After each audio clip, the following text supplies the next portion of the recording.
खबर चीन से है, जहां पर दक्षिण चीन सागर में वियतनाम का एक शिप डूब गया, जिस पर 62 लोग सवार थे। चीन ने शिप पर सवार 47 वियतनामी नागरिकों को बचाने का दावा किया है।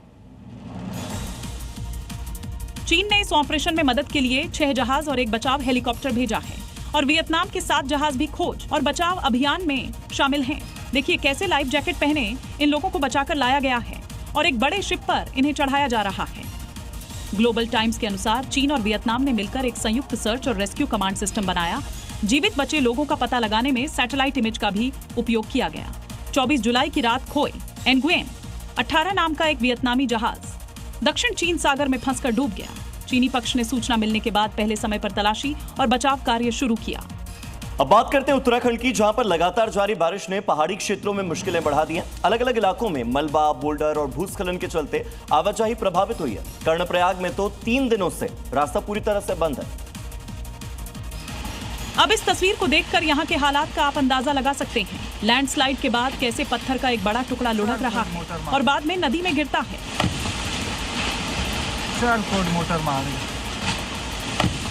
कर्णप्रयाग में पिछले 3 दिनों से जारी लैंडस्लाइड के कारण सड़क मार्ग बंद है।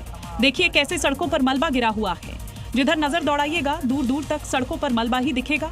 जेसीबी से मलबा हटाने का काम जारी है, लेकिन तबाही इतनी हुई है कि सड़क को ठीक करने में समय लग रहा है। पहाड़ों पर जिस तरह से इस तरह की घटनाएं हो रही हैं, उसको देखते हुए फिलहाल इन जगहों पर घूमने का प्लान छोड़ देना ही ठीक है।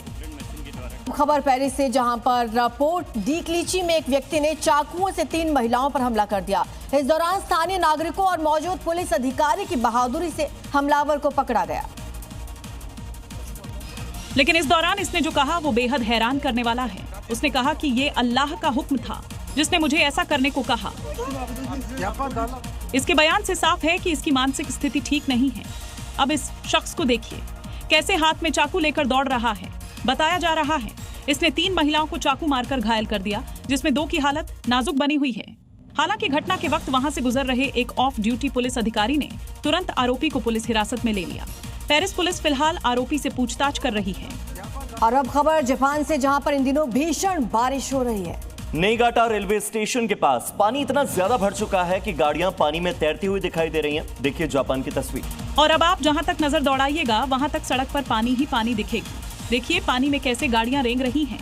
इस बस के पीछे जो गाड़ियां आ रही हैं पानी में आधे से भी ज्यादा डूब चुकी हैं। आम दिनों में इस सड़क पर गाड़ियां रफ्तार से आती जाती हैं, लेकिन भीषण बारिश के बाद जल जमाव के कारण रफ्तार पर पूरी तरह से ब्रेक लग गई है। बारिश के बाद भारत में ही सड़कों पर पानी नहीं भरता, जापान में भी जल जमाव रफ्तार को रोक देता है। और भारत के लिए खुशखबरी है कि कॉमनवेल्थ गेम्स 2026 में भारत को मीराबाई चानू के बाद एक और गोल्ड मेडल दिलवाया है। कॉमनवेल्थ गेम्स में शर्मिला धनखड़ ने इतिहास रच दिया है। पैरा शॉटपुट में गोल्ड मेडल जीता है और शॉटपुट में F57 स्पर्धा में शानदार प्रदर्शन किया है। बता दें 9.81 मीटर के थ्रो के साथ गोल्ड मेडल जीता।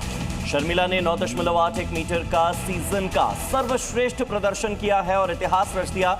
भारत की 2 बेटियों ने, पहले मीराबाई चानू और उसके बाद शर्मिला धनखड़, 2 गोल्ड मेडल भारत के पास।